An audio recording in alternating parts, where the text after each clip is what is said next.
Hello and welcome back to Chillers and Thrillers, the paranormal podcast where I read true stories of people's encounters with the strange and unexplained.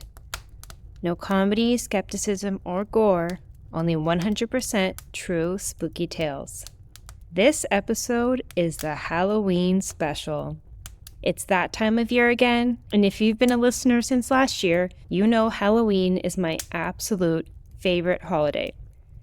Ever since I was a kid, Halloween was pure magic for me.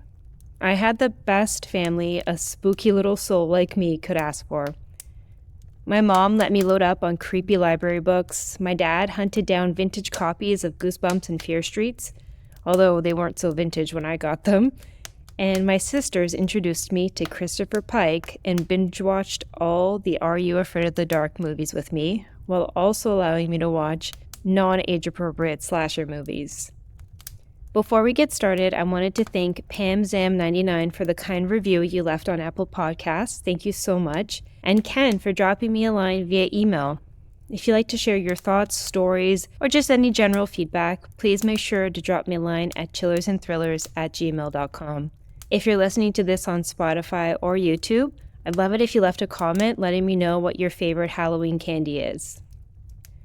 This year, I've gathered some spine-tingling stories that left a lasting chill with me all through the years. The stories I'm reading tonight are ones that I came across throughout the last year while researching for separate episodes of this season. I kept these stories specifically for the Halloween special because they were just too creepy for me. So, let's dive right in. Grab your treats, get comfortable, turn down the lights, and listen in. The Rocking Chair, submitted by user Kira Wong. When my ex was a kid, she lived in a house where her bedroom window looked out onto a deck.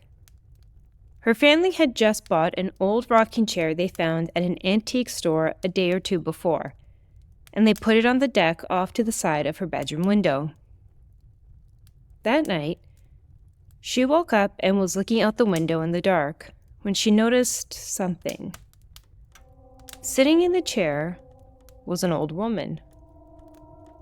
She wasn't moving at all, just sitting there, completely still. My ex didn't recognize her and freaked out and ran back to bed. The next day, the woman was gone, and there was no sign she'd been there. The following night, my ex woke up again and crept over to the window to look out. The same old woman was there again, still not moving at all. So my ex raced back to bed again, and the same thing happened the next night too. Eventually, she kind of got used to it and wasn't too worried until the night I'm about to tell you about. The old woman was there again, sitting on the chair, still not moving at all. But now, she was leaning forwards, as though about to get up. The next night, she was in front of the chair, standing up. The night after that, the woman was standing in the same spot, but she had turned and was now facing the window. The last night this happened, my ex woke up and looked out from under her covers. She could see the old woman standing right at the window, pressed up against the glass, looking straight at her. Her family got rid of the chair after that, and she never saw the old woman again.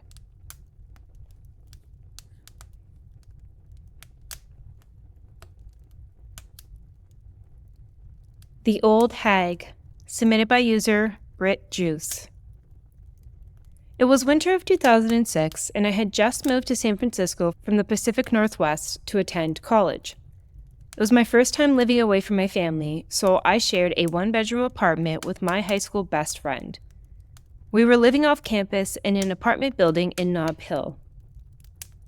My first semester of college was chaotic and stressful, as expected, but nothing could explain the mystery of our apartment. It started with the boombox mysteriously turning itself on and off. I thought I had accidentally left it on overnight when it would start playing the radio, but it kept happening, even when we weren't home. Things progressively got weirder as our kitchen cabinet doors would open and close themselves when no one was in the room. As more weeks passed, the bathroom door and bedroom doors would open and close on their own in the middle of the night, sometimes slamming. Eventually, we would experience all these happenings in a night, which increased our fear of the apartment. And one night, after an impossibly long day at school and work, I made dinner, finished some homework, and went to sleep. I randomly woke up in the middle of the night to find myself exactly in the same position in my bed, with everything in my room the same as before falling asleep. But I'm completely stiff. I can't move. I try to speak, but I don't have a voice, and my mouth won't open. My focus is pulled to a dense black cloud looming in the corner of my ceiling, and I can't look away as much as I want to. A figure starts to emerge out of this plume, and I see an old woman with straggly long black hair. She's very pale, meek, with sunken features. Her skin is gray and textured like a snake, and her eyes are black and hollow. I can only see the top half of her body as the rest of her body is submerged in this black fog. She's summoning me. She doesn't say anything, but I feel her presence, and I feel her wanting to take me off this plane. I'm scared and shaking, terrified I might die. This woman is trying to take my soul. I feel her pulling on my chest, moving me, lifting me up off the bed about a foot high. I still can't move, but she continues to pull me higher and higher towards her. I'm trying to fight back. I'm trying to scream and yell, but I can't. Still no voice and still paralyzed. I realize I must communicate with her the same way she did with me, telepathically, and I ask her to let me go. I plead that it's not my time to go yet. I have so much more to live for. That she's got the wrong person, and after a few minutes of crying and begging, she releases me back down to my bed. I fall hard, about 6 feet onto my bed, and I wake up. My eyes open, and everything is exactly as it was, but I still can't speak or move. I convince myself that I'm still inside my dream, that if I close and open my eyes again, I'll wake up. I try it again, and this time, I can move. I can find my voice, but I still can't tell if this was a dream or reality. Everything looks exactly as it had moments before, but now I'm able to move around. Completely freaked out, I run to my roommate's bed, upset and trying to make sense of what happened, and ask to sleep in her room, and she obliges. She consoles me and calms me down after about an hour, then directs me to count sheep with her until I eventually fall asleep and stay asleep until morning. After my confrontation with the demon-like figure, our odd occurrences stopped. The doors no longer opened and closed by themselves, and our radio stayed in its on-off position, and we never had another issue again.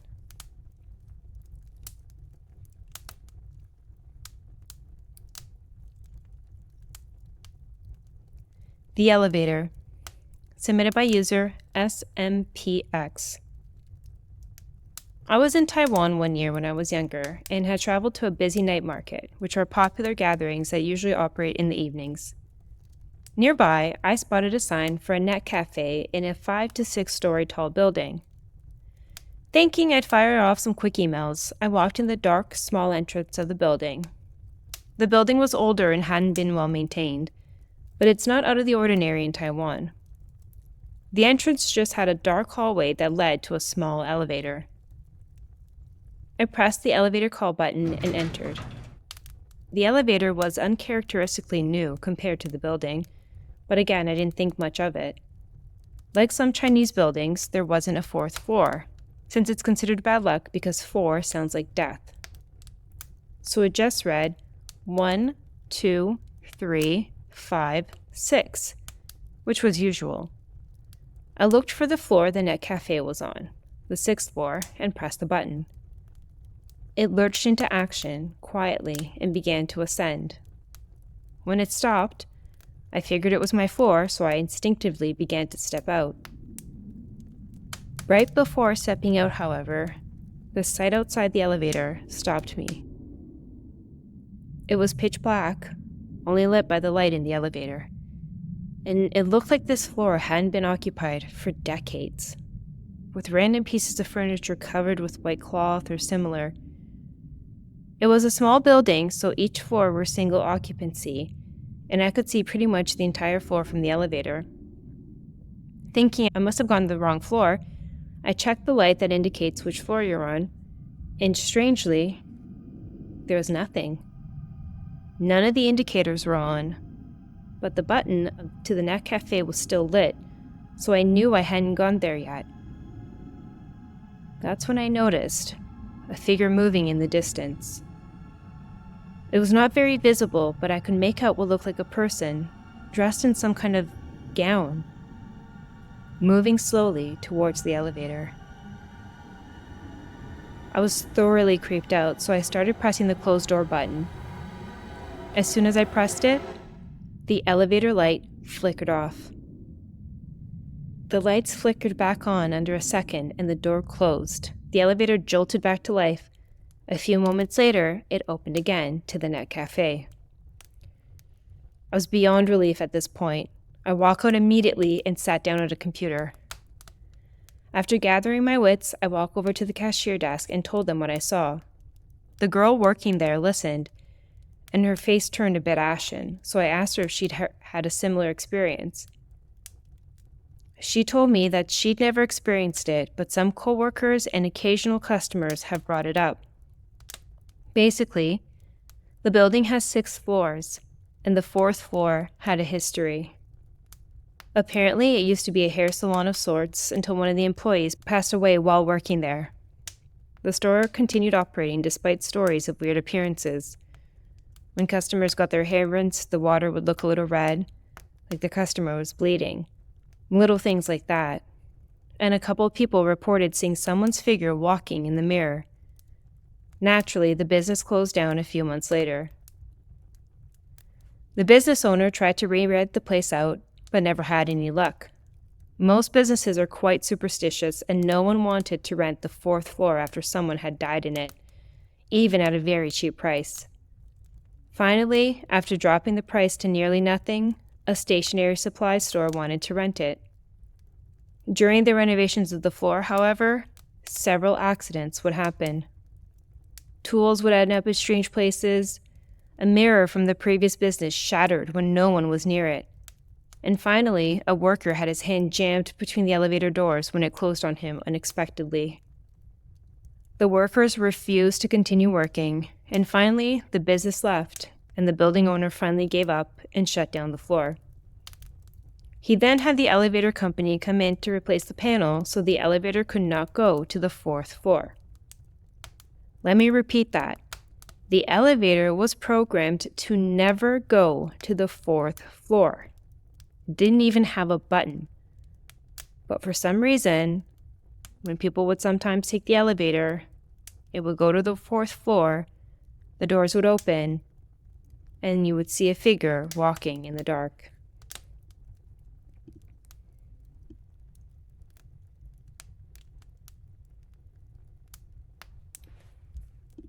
The shower cap, submitted by user Michael. I was maybe 10 years old.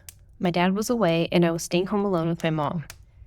We were in her bedroom watching TV when suddenly we heard what I can only describe as a hissing noise from the bathroom. I looked at my mom and she looked at me and she went to the bathroom to check it out. She came back out a moment later, grabbed me by the arm, and proceeded to march around the house, marking all the doors with holy water, saying, in the name of our Lord Jesus Christ, go back to wherever you came from. She wouldn't tell me specifics about what she saw, only something white on the floor. When she went back into the bathroom later, her shower cap, which she kept on a hook on the back of the bathroom door, was on the floor. "Oh," she said, "the shower cap sliding down the drawer must have made that noise." And then I imagined the thing on the floor. Don't worry, it's just my overactive imagination. Years later, I asked her about that night. She looked at me and said, "I told you the shower cap story because you were a little boy and I didn't want you to be scared. Are you sure you want to know what really happened?" Well, duh, of course I did. Turns out that when we heard the hissing noise, she went into the bathroom and saw a corpse-like arm sticking out of the floor. It was white, grayish color and filmy, and the arm was flaying back and forth, making that hissing noise. Even though it was terrifying, her sense was that it was a soul in purgatory rather than a demon. Still, try getting that image out of your head. We've revisited the story several times over the years, and she's never changed the details.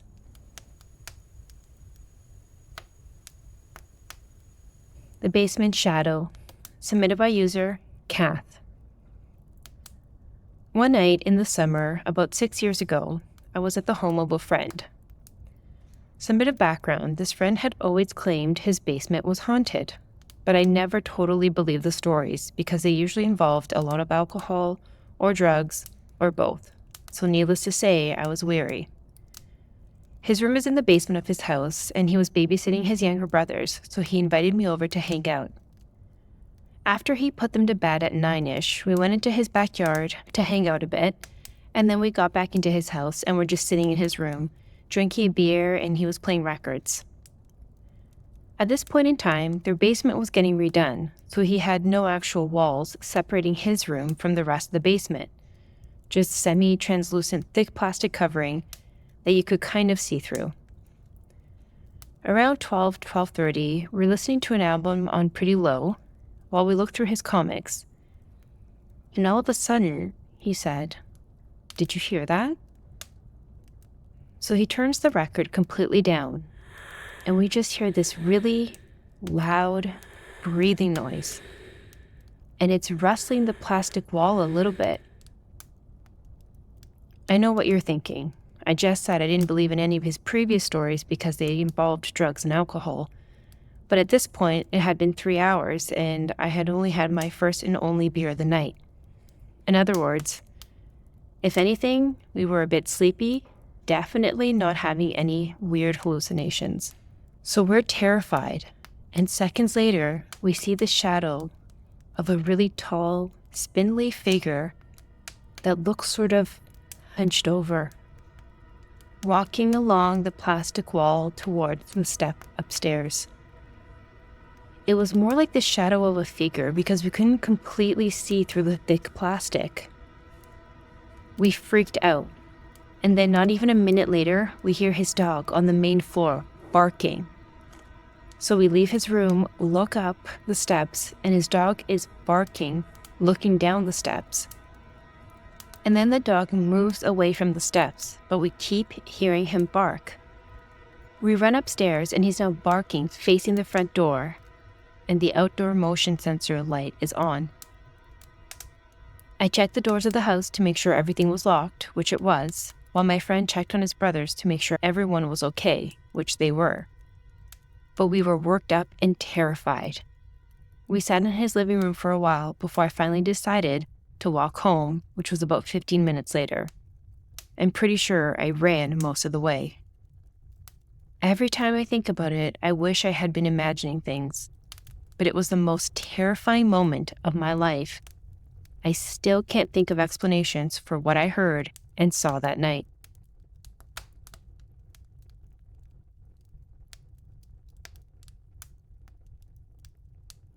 The Haunted Staircase, submitted by user Kazari.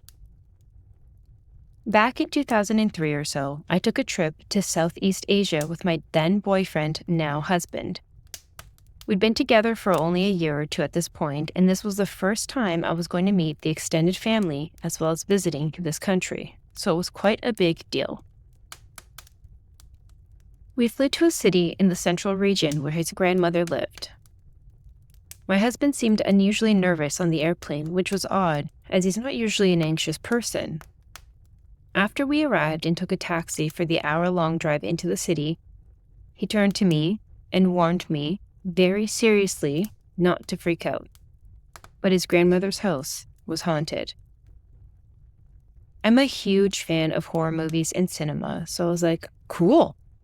He obviously did not agree, but he didn't want to talk about it further, so he only mentioned that this ghost or ghosts seemed to have it out for him when he was a child growing up in his grandmother's house. His grandmother's house, it turned out, was in an ancient part of the city. Residential construction in these urban regions tends to be concrete shoebox-type deals stacked on top of one another. Her house is located right next to the river, which floods regularly every year during monsoon season. So her house was oppressively dark, with cracked concrete floors and discolored flood marks high on every wall of the first floor. It was a creepy house, even for a non-believer like myself. There was a staircase in the back of the house that split off in opposite directions. One went upstairs to a spare bedroom that overlooked the roof, and the other to a room housing a very large Buddhist shrine, as Grandma was a very devout woman. According to my husband, when he was a child, he'd seen a bright orb flash through the shrine room, down the stairs, and up the steps to the bedroom. He also recalled being terrified as a very young child by things he couldn't articulate.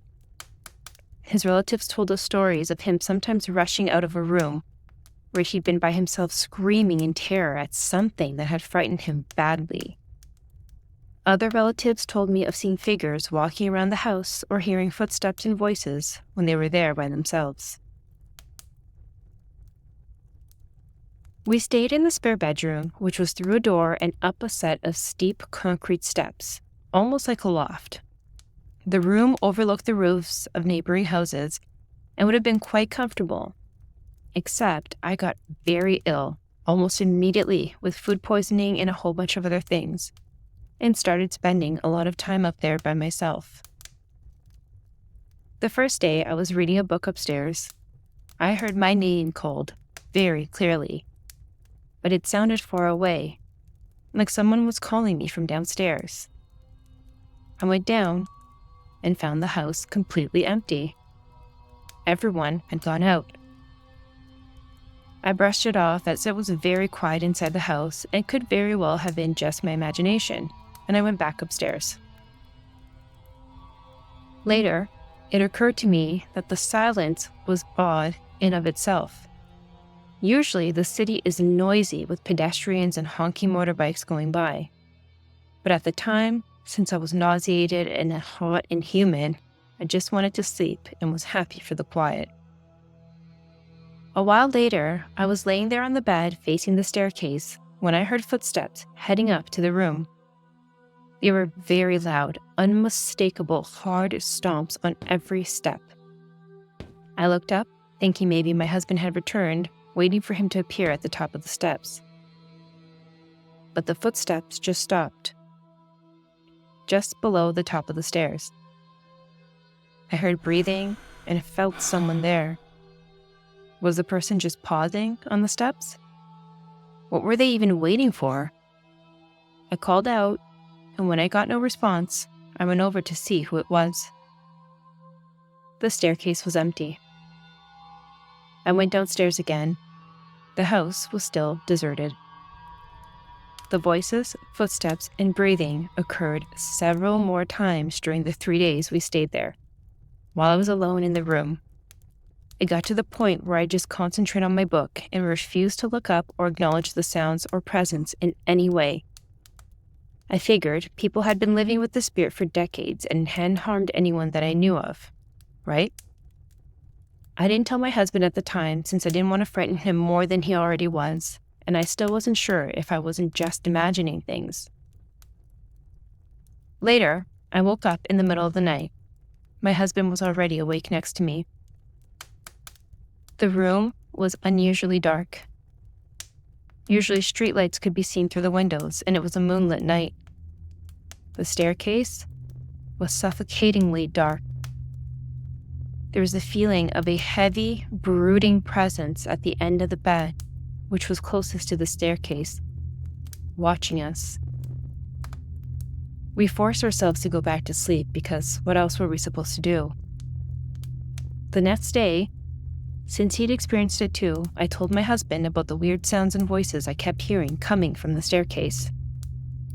Needless to say, he freaked out and told me that years ago, when his mother had been pregnant with him, she'd been going down those steps when two invisible hands shoved her down the stairwell.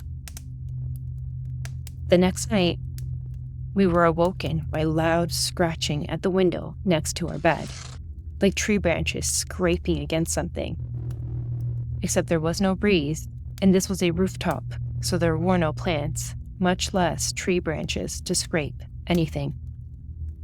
I looked outside and saw nothing. We went back to bed, and we'd only lay down for about 15 minutes talking about the house when a cat started yowling outside our window, like something out of The Grudge. We nearly had heart attacks. I shot up and looked outside the window again. There was no cat, no noise, nothing.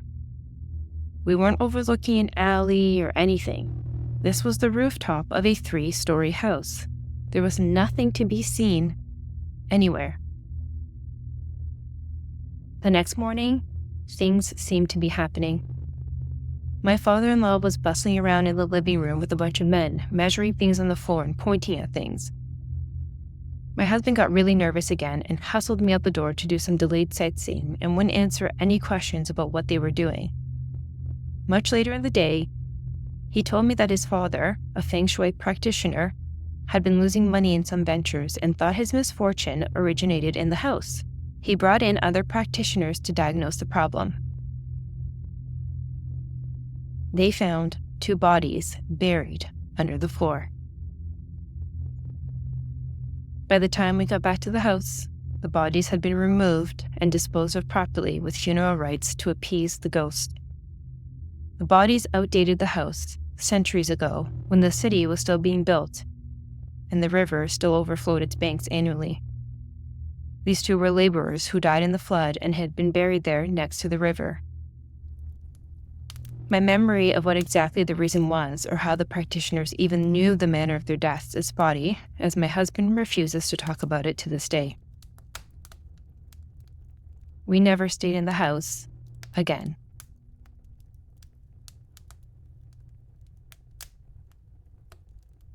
Need a ride? Submitted by user Nikki. In my first job out of college, I moved from a big city to rural coastal Louisiana to work for a newspaper.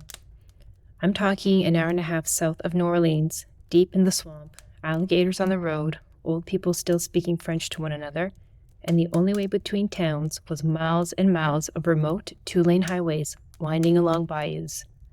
Late one night, I was coming back from an assignment, extra tired. I worked hard at my job, slept badly, and the stress was bone deep. I just wanted to get back to the office, finish my writing for the night, and go home. Bayou Sail Road would get me to my destination sooner, though I hated to take it at night.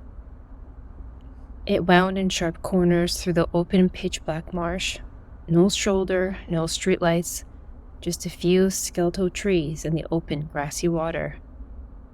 I slowed down to a crawl to drive it. This was the end of the world, and no one was coming to get you if you made a mistake. But when I took one of the hard, blind corners, I had to slam on my brakes. There was an older man in the road, and he didn't even flinch, even when my brights caught him in their spotlight. I wondered if he was drunk and worried about what I should do. There were no houses around here, and he might be in some kind of trouble. I sat there with my foot on the brake, waiting for him to say something, some small, desperate tale like, "Thank God you've came. I've been in an accident," or my car broke down and I need a ride to town. But he was as still and quiet as I was, and we only stared blankly at each other, waiting for the other to make a move. You could just leave, a small part of me said. You're a woman, you're alone, no one would blame you. The only way past him on the narrow road would be to pass him so closely that he could have reached out and touched my car.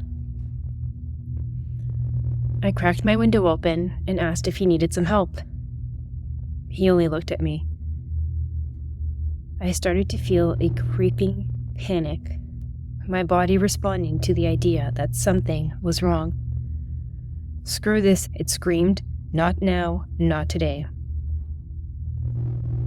I'll call someone, I finally told him, and rolled my window up firmly, checked the door's locks, and turned off around him. He didn't waver from his spot in the road, even as I hit the gas and carefully dipped around him, crunching on the narrow gravel shoulder. One quick turn, and he disappeared behind me in the marsh. I was spooked, so I drove fast and didn't stop, and waited until I finally saw the first lit-up signs of civilizations, a gas station and convenience store, to get out of my car to call the cops in the presence of other people. The clerk listened silently while I reeled off my story on the phone to an officer who promised to drive down there and look for the man after taking my information. When I finally hung up, she said, "You were down there on Bayou Sale?" "Yeah," I said. "He was alone? No car?" "Yeah," I said. "I have no idea how he got out there. There was nothing."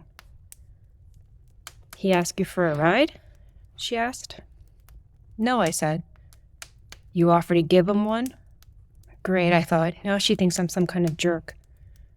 "No," I said, "but good," she said. "Because that probably was a no man this time of the night."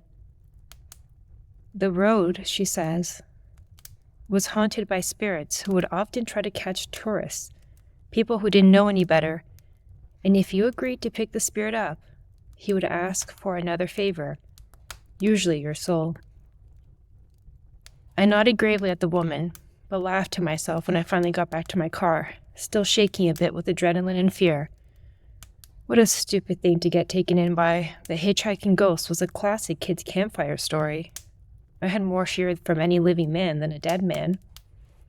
When I still couldn't shake the creeps the next day, I called the cops back to see if they've ever picked someone up. Sure that he'd just been some old drunk. They drove the road several times, the cop said, and there was no one to be found.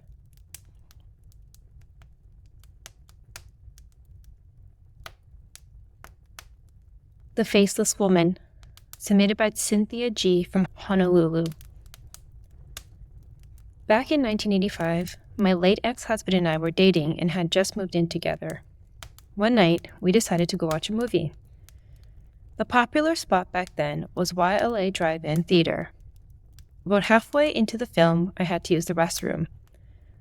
When I entered the restroom, I saw what appeared to be an Asian woman in her 20s or 30s, dressed in an old, white, sleeveless cotton dress. She was motionless, with hands to her side, staring at the paper towel dispenser on the wall. This woman had long black hair, and I recall it being a bit messy. I felt that there was something wrong, but I proceeded to use the restroom anyway. I didn't hear any sounds or movements while I was in the stall, and thought the lady went outside. When I came out of the stall, the woman was still standing in the same position, absolutely motionless. I felt creeped out, but went over and washed my hands next to her anyway. As I walked towards the paper towel dispenser to dry my hands, I felt uncomfortable, as the woman was still standing there in front of the dispenser.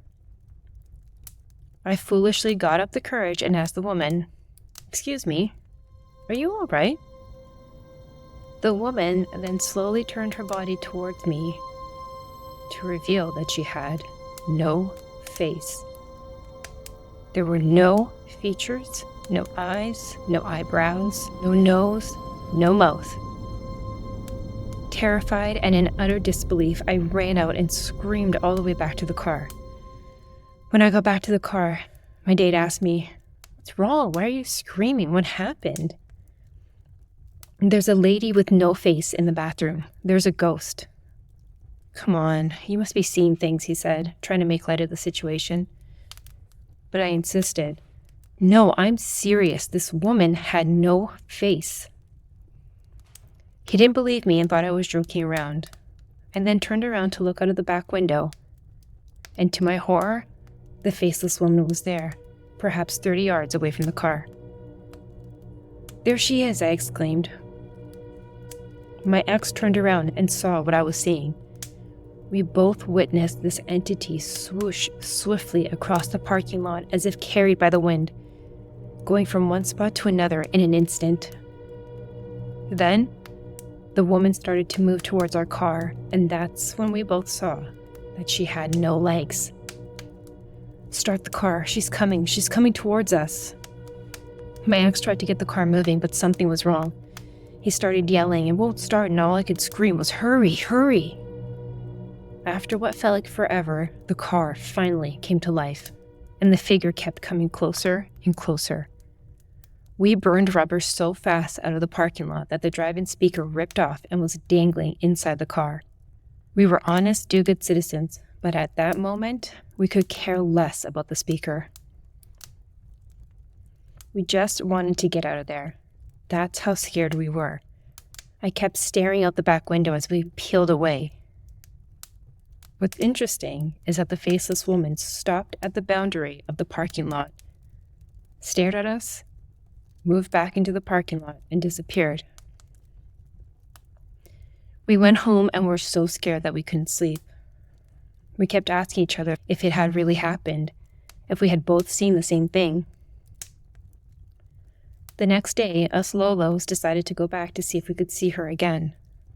I guess there was a part of us that needed to know if we were just imagining it all. We went back to the same movie at the same time. I walked over to the concession stand, which was right next to the bathroom, and got hamburgers and fries. All seemed calm and normal, and I started to let my guard down a little. I came back to the car and didn't see anything, but suddenly felt strange. Something seemed off. Tried to shake off the feeling, I sat in the car and distributed the food. At some point, we both got the urge to turn around at the same time. The faceless woman was standing there again. Her body swept across the parking lot just like the night before. She stopped and was facing the back of our car. She slowly glided closer and closer. Same dress, same hair, no face, no legs. Realizing how crazy we were to have come back in the first place, we burned rubber again. I looked back one more time, only to see the faceless woman stop at the end of the parking lot, as if at a threshold. We never went back again because we were just too frightened by what we saw. Although it was a terrifying experience, the faceless woman seemed sad and lonely to me, as if she needed help, or maybe saw us as a comforting presence. It's easy to hear stories of this ghost and deem her malicious, but she may simply be lost, maybe even angry or trying to send a warning. At that time, we had no idea of this local legend and no preconceived notions or expectations. When I did finally hear about similar experiences at the theater, I felt validated and terrified. My ex-husband passed away in the summer of 2021, but 2 years before he passed, our daughter asked him, "Dad, is Mom just making things up to scare me? Did it really happen? Was it real?" He turned pale as a sheet. His facial expression changed, and he sank back into his seat. "Yes, it really happened." He then changed the subject and turned up the volume on the TV to escape the conversation. He was an honest, logical, and skeptical person, but this was something even he could not deny.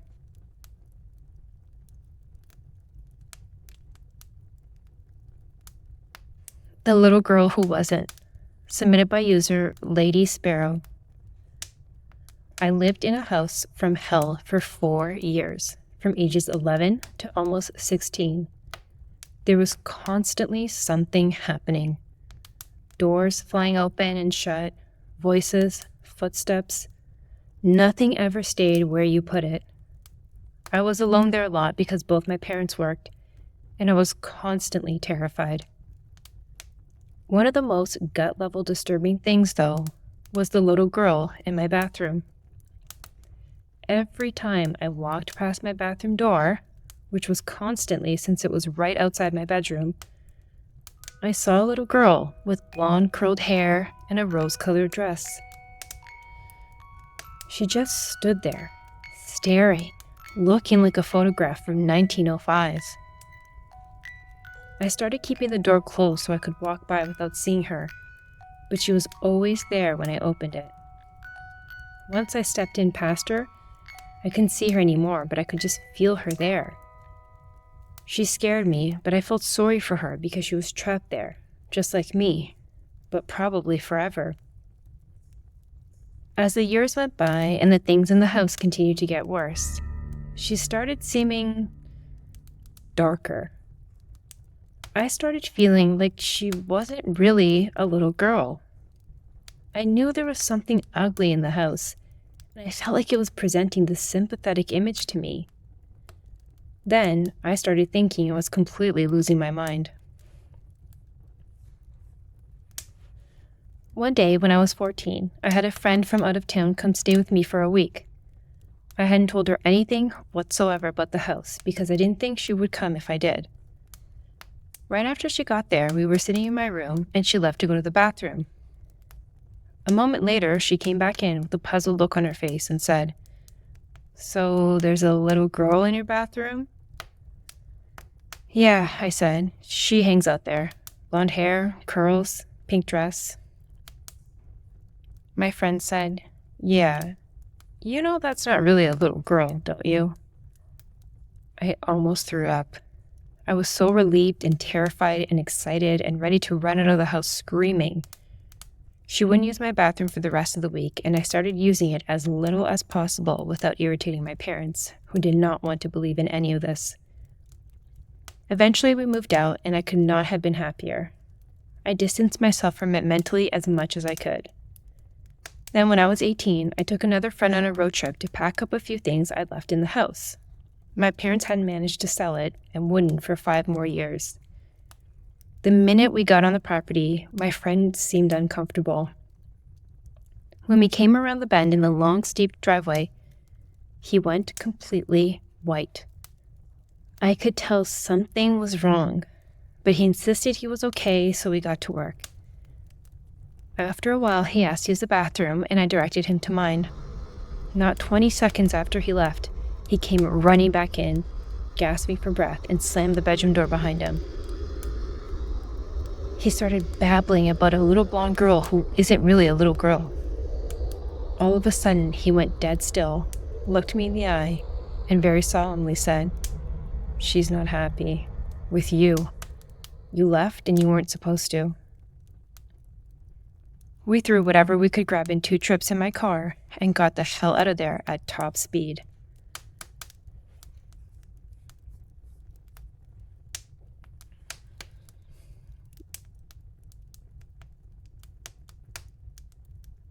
The Truculent Truck, submitted by Sorsha McNasty. We have never figured this out, and now the 3 living witnesses have to be good and drunk to discuss the whole thing. I was 7, my brother 10, my mom in her early 40s, and my grandmother, her mom, in her 60s. We were all cogent. No one was too young or too senile to not recall this nonsense. Yet, we still have no bloody answer. Grandma lived on an isolated country road in North Carolina that was named after her family since they were the only people that were crazy enough to live on the land for about 1,000 acres. My grandma's house had been empty for several weeks while she'd been visiting us in Florida, but we were all back spending the weekend with her before trekking back to the Sunshine State. The house is in the for real country, literally, over train tracks, past a salvage yard, and her nearest neighbor is a cousin, is not within screaming distance. It's early in the a.m., right before daybreak.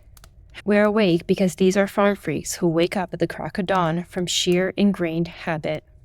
We're eating cereal, when we hear someone pull up outside. Curious, we all run to the big picture window that looks out in the front yard. And there's a strange truck there. No one seems to be behind the wheel, although the engine is idling. The truck is, well, old, for one thing. It's old-timey, like maybe from the 1930s. You could picture the Jauk family heading to California in this thing. It's rusted, but it was once painted blue. We stare at the thing, bewildered. Mom asks Grandma if she knows who it is. Nope, not a clue, says Grandma. She runs to get the phone to call her cousin and asks him to come up. She thinks maybe it's a hired hand and he's just at the wrong farm. Just as she asks him to come on down, the phone goes dead. That's unsettling. All at once, there is a loud, insistent banging on the front door. We all scream. My grandma, who is terrifyingly resourceful, huddles us all into the living room away from the window where anyone can see us. Then, while my mom, brother, and I tremble there on the couch, she grabs a serrated bread knife from the kitchen and cautiously approaches the front door. She peeks out a side window, very stealthily. She turns back to us and looks confused. She shakes her head. No one's there. We all kind of breathe easier. Then, every door in the house is banging, relentlessly. I can still hear it to this day. Rhythmic and terrifying, like all the doors are about to splinter and crack. There were 2 doors in the basement beneath us, so the sound is also reverberating at our feet. The 3 ground floor doors are shaking. We can see them trembling and jerking on their hinges from our vantage point on the couch. Finally, Mom runs to the window. She cries, "Oh, thank Christ, Cousin is here." We run to her and peek out the picture window. There is no one that we can see in the yard. But we can't see all the doors from our viewpoint. Cousin walks by the truck with a shotgun in his hand. Cousin, it should be noted, has pretty much every gun ever made. He looks puzzled, looking at the rear of the truck. Then he glances in the cab window, and he stops. He goes pale, runs a hand down his face. Then he runs towards the house and towards us. My grandmother flings open the kitchen door as she sees him coming. He shouts, "Everybody get behind the couch. Get down." He runs past us as we bolt for the couch.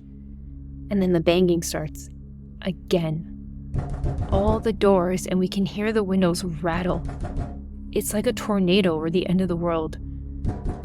We're too scared to even scream. Cousin flings open the front door and fires a huge shotgun, once, deafening. As he does, the truck roars to life, and it sounds like a train. We scrambled up. The banging stops mercifully. Cousin is advancing onto the lawn, gun leveled at the truck.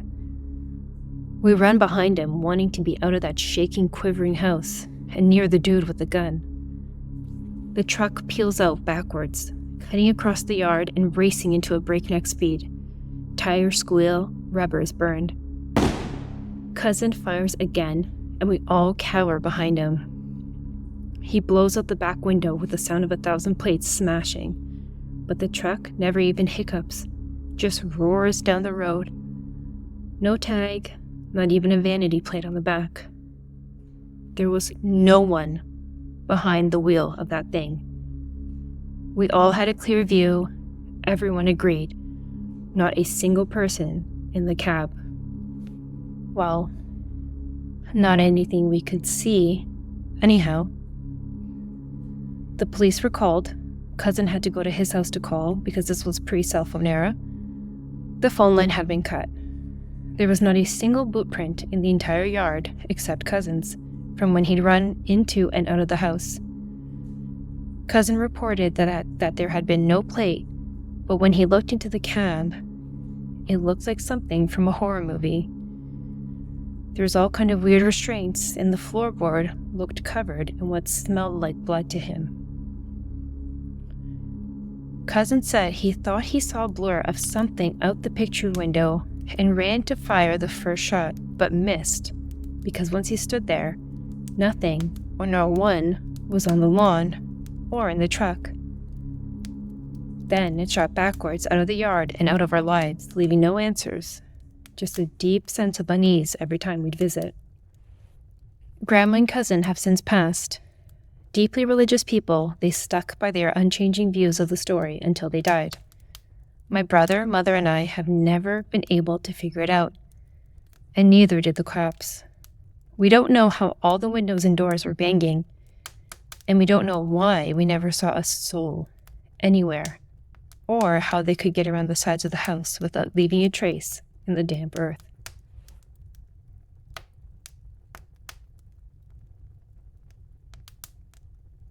And that's all for this episode. I hope you've all enjoyed these spooky stories that I've collected throughout the year, and I hope you'll join me next time for more scary stories and people's encounters with the strange and unexplained. If you enjoyed this episode, please let me know and feel free to share with all your paranormally inclined friends and family. In the meantime, I hope all you ghouls and ghosts had a great Halloween, and I'll see you next time.